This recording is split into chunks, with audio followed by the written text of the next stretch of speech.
Awake times, awake times, awake times, awake times, awake times, awake times. You've probably heard us harp on about awake times for a really long time now. And I'm going to let you in on a little secret. One of the keys to achieving great sleep is with awake times. Today, I'm answering your question, what do I do when my little one can't stay awake for the recommended awake times and always falls asleep early? And in this video, I'm going to talk you through awake times and some strategies to make sure your little one is hitting or nearly hitting the recommended awake times for their age. So stay tuned. I'm Nikki, pediatric sleep expert and one of the founders of Little Ones. At Little Ones, we specialise in infant and toddler sleep. We deliver a comprehensive online sleep program from newborn right through to 3 years old to help get your little one and your whole family sleeping better. Check out our website www.little-ones.co for every sleep solution under the sun. So let's talk awake times. What even is an awake time? An awake time is the precise amount of time that your little one is awake for between sleeps. So you start calculating your little one's awake time from the moment they wake up to the moment they are back asleep. Now, awake times are really, really important. Let me tell you why. When your baby is really little and they're brand new, their central nervous system, their circadian rhythm is very, very immature. And so they get overtired and overstimulated very easily. I'm sure that you've noticed your newborn baby starts yawning and trying to fall asleep almost after an hour of being awake. If they're awake for very much more than this, you will also have noticed that they are getting cranky, fussy. You almost can't get them to sleep no matter what you do. This is overtiredness, and I'll talk about this a little bit later on. So the awake time is really, really important for your little one because we have to get it right to support their development and also their sleep. Here's the clincher. As your little one grows and develops and ages, and remember, our little ones do this at a really rapid rate, their awake times are constantly changing. There's no way a 1-month-old baby needs the same awake time as a 3-month-old baby. In that 2-month gap, your baby has grown and matured, so they need to have a lot more awake time to match their rapid development.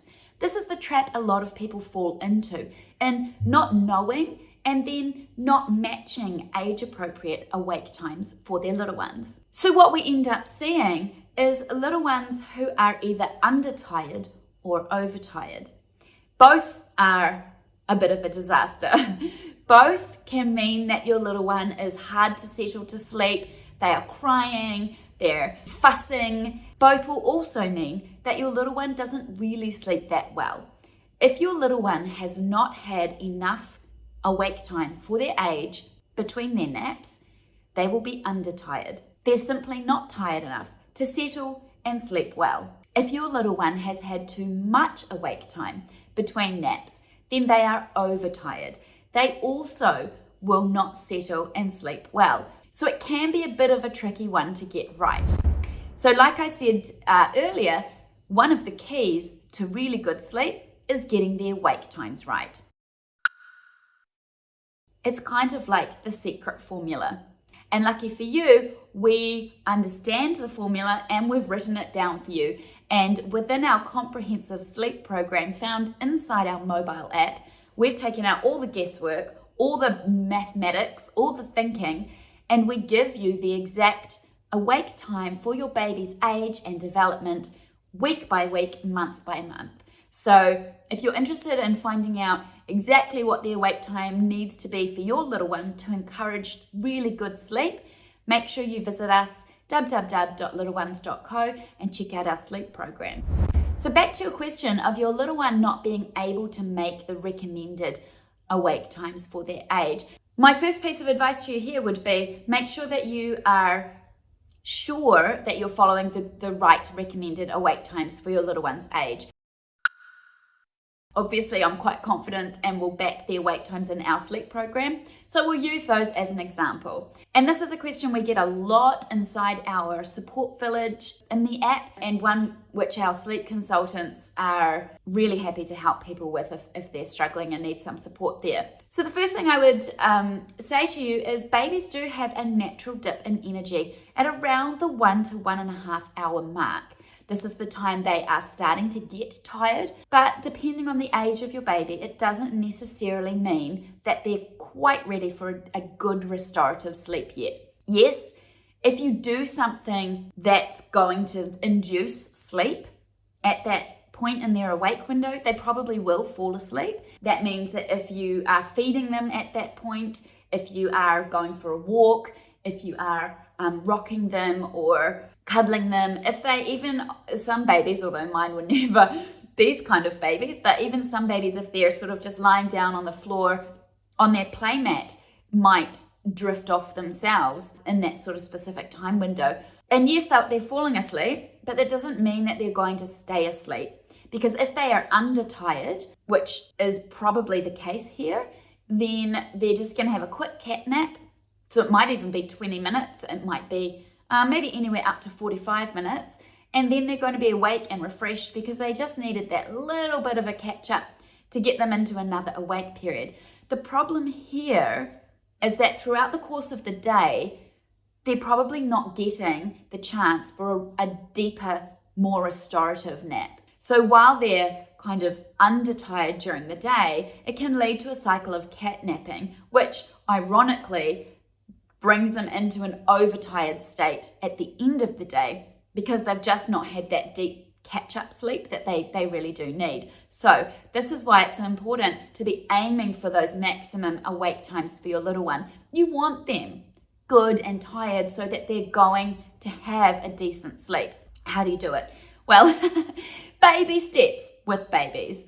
So obviously, say you're aiming for a 2-hour awake time and your baby's falling asleep after an hour and a half. Don't just jump straight to 2 hours the next day because that's not fair on their circadian rhythm. They will need a little bit of time to recalibrate and catch up.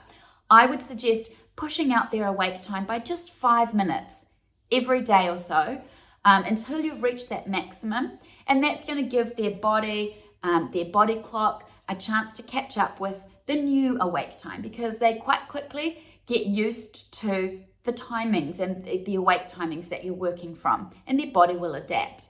Encourage 5 more minutes in that awake period. To do that, go outside, take your little one outside. Fresh air is a really great way to sort of revive them, perk them up, give them something interesting to look at, the sights, the smells, and get them through the next 5, 10, however many minutes it needs to be until they're due for their sleep. Also, strip them off. So when we're nice and warm and snug and cozy, we can just want to fall asleep. Give them some diaper-free time and let them kick around because, you know, that's going to cool them down a little bit so that, again, it sort of revives them and refreshes them and keeps them going. Change your activity. So if they are just lying on their playmat, for example, maybe give them some tummy time. Take them for a little walk around the house. Hold them outwards so that they can see different things as you're walking around. Babies, especially very young babies, love contrasting patterns and the dark versus the light. Give them something interesting to look at, and they'll quite happily sit there and stare at a light for a few minutes uninterrupted. So changing your activity is another really good way of just getting them through that last bit until it's their nap time. I hope that's given you a few ideas to work from, but like I said, the key to good sleep really is getting the awake times spot on for your little one's age. And that is something we definitely focus on in our sleep programs because very often a little one's poor sleep can be really significantly improved just by adjusting those awake times. So we'd love to be able to help you with that inside our app. Come and visit us at littlenones.co and see if we would be the right fit for you. Thank you so much for watching today. Don't forget to subscribe to our YouTube channel if you liked this video. We have so many more videos on there and we are releasing new ones every week. Thanks again for watching and I'll talk to you soon.